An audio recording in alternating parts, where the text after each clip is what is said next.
Death eventually comes for us all, and it can do so in some truly bizarre ways. From stingrays to toxic mold, some of the ways in which these stars of the 90s left us are hard to believe.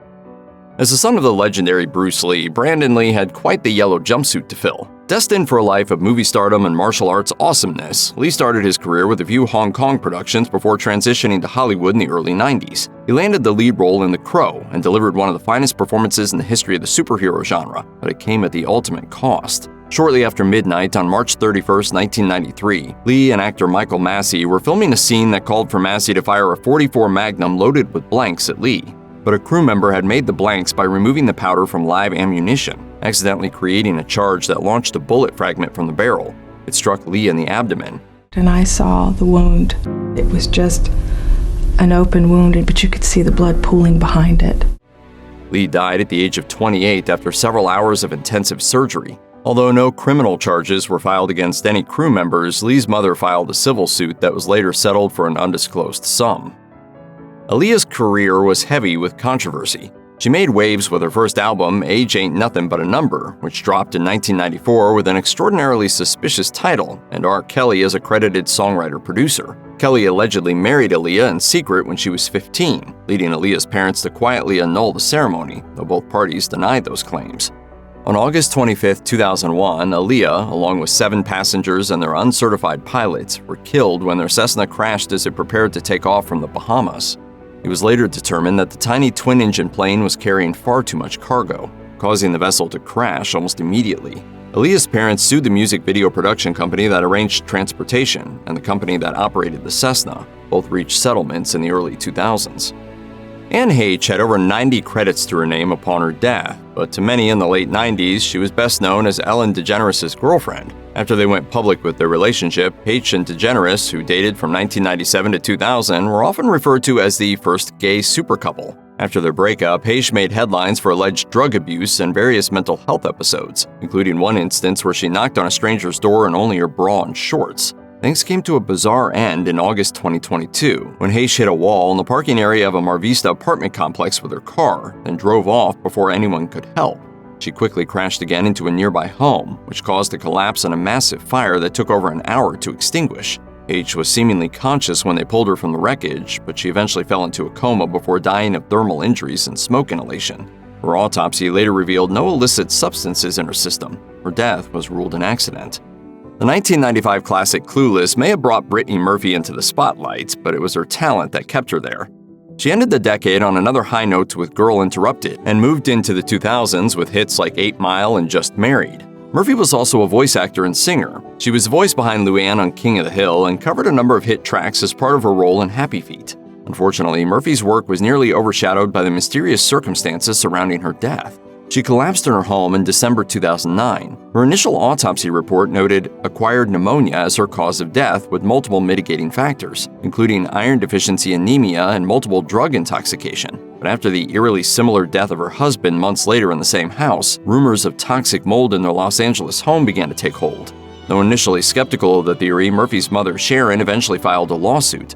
A public chomping at the bit for a juicier story surrounding the Hollywood star led Sharon to also issue an open letter to The Hollywood Reporter in 2013, where she argued against claims of foul play, writing, "She died of natural causes, and now she is a real living angel in heaven."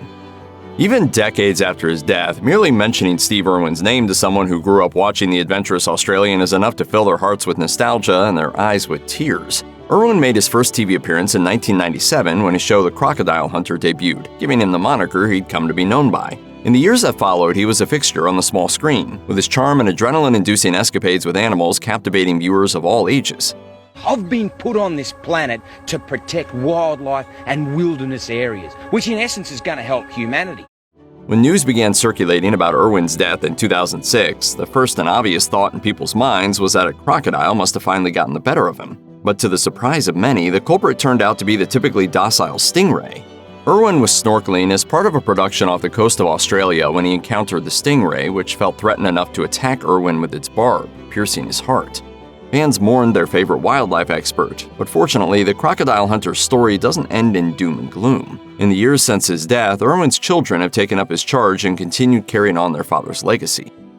Jeff Buckley's cover of Leonard Cohen's Hallelujah and his album Grace went on to achieve commercial success, even though the album never climbed above 149th on Billboard's Top 200 upon its original release. Almost all of his chart success was posthumous. Buckley's tragic death in 1997 robbed the world of a potentially excellent musical talent far too soon. Buckley was 30 on May 29, 1997, when on a whim he went for a swim fully clothed in a channel of the Mississippi River and drowned. Riverboat passengers finally noticed his floating body 6 days later, and a full toxicology report confirmed that his blood alcohol level was low and there were no drugs in his system, dispelling theories that the singer died as a result of a wild lifestyle. In 2018, Buckley's manager Dave Laurie revealed in an interview with NPR that the musician had been acting erratically before his death. Laurie recounted Buckley applying for a job at a zoo, trying to buy things that weren't for sale, and doing, quote, a lot of weird stuff that was uncharacteristic for him. Still, Buckley's mother maintains a straightforward account of his death. Speaking to The Guardian in 2002, she called the event just a sheer, horrible freak accident that happened so unfreakishly. Born into the notorious Hart wrestling family, fans might remember Owen Hart best for his vicious rivalry with his older brother Bret the Hitman Hart, which culminated in the legendary 1994 WWE SummerSlam Steel Cage match event. But while his greatest professional success may have come inside the ring, an incident at the Over the Edge pay-per-view cost him his life. Dressed in character as the Blue Blazer, Hart was to be lowered into the ring at the Kemper Arena in Kansas City via a harness and rappelling line before the match. But a malfunction caused the release to trigger and sent Hart falling from a great height, landing chest first on the top rope. The impact caused a torn aorta and several other internal wounds, eventually leading to his death in a nearby hospital. While the pay-per-view audience didn't see the event, the roughly 16,000 horrified fans in the arena weren't so lucky. Controversially, then WWF CEO Vince McMahon chose to continue the broadcast. Hart's family sued the WWF and McMahon, eventually settling out of court for a reported $18 million. Even though her career was tragically cut short, Selena Quintanilla deservedly ranks among the greatest Latin artists of all time. Despite her death, Selena's ascending star kept rising in the years that followed, with her third studio album Entre a Mi Mundo going gold in 1995 and then diamond in 2017. Selena was killed in 1995 at just 23 years old, when she was betrayed by a devoted confidant. Her killer, Yolanda Saldivar, was a former nurse who became the president of Selena's official fan club and a partner in several of her businesses. She made it clear that was her best friend, that was her eyes, that was her ears. When she couldn't be there, we were to contact Yolanda.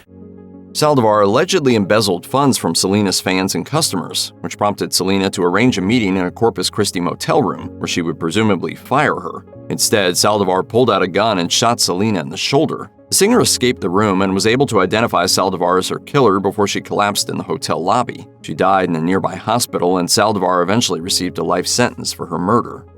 Born into a showbiz family, Natasha Richardson attained stardom in the late 80s and became an icon of the 90s, starring in well-received hits like The Parent Trap, The Handmaid's Tale, and Nell. In 1994, Richardson became half of a Hollywood power couple when she married Liam Neeson. The two started a family and continued to enjoy professional success into the 2000s.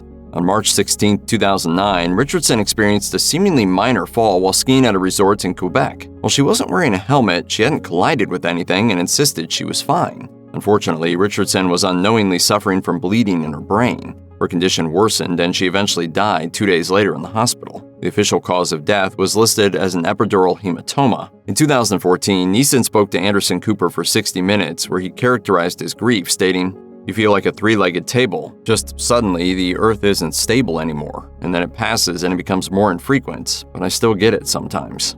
So I don't have long to live. These are your favorites. I'm going to be found dead in bed. You better watch out. Bob Saget was more than just America's dad. He'd been a fixture on TVs across the country since the late 80s, most notably appearing as Danny Tanner on Full House and as the host of America's Funniest Home Videos. He was so iconic from just those shows that many fans weren't even aware of his successful stand-up career on top of it all. When Saget died in Orlando in 2022, the cause wasn't initially clear. Saget's body was found in his hotel room on January 9th, just hours after he tweeted about a stand-up show he'd just performed in. A local medical examiner later concluded that Saget received an accidental blow to the head, suggesting a fall. No drugs were found and no foul play was suspected, but certain details will never be known. In March 2022, a Florida judge permanently prohibited the release of certain records, doing so at the request of Saget's family. The hidden material allegedly includes graphic images and video, as well as some audio recordings.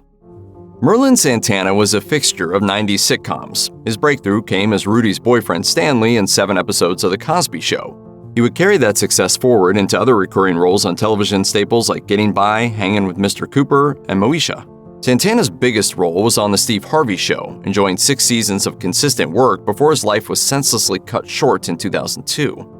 Santana had just left a friend's apartment and was sitting in the passenger seat of his friend's car when 21-year-old Damian Andre Gates and 25-year-old Brandon Douglas Bynes opened fire and killed the actor. The reason for the shooting? Gates' alleged 15-year-old girlfriend Monique King, who falsely accused Santana of making inappropriate advances towards her. In 2004, all 3 were convicted for their roles in Santana's death.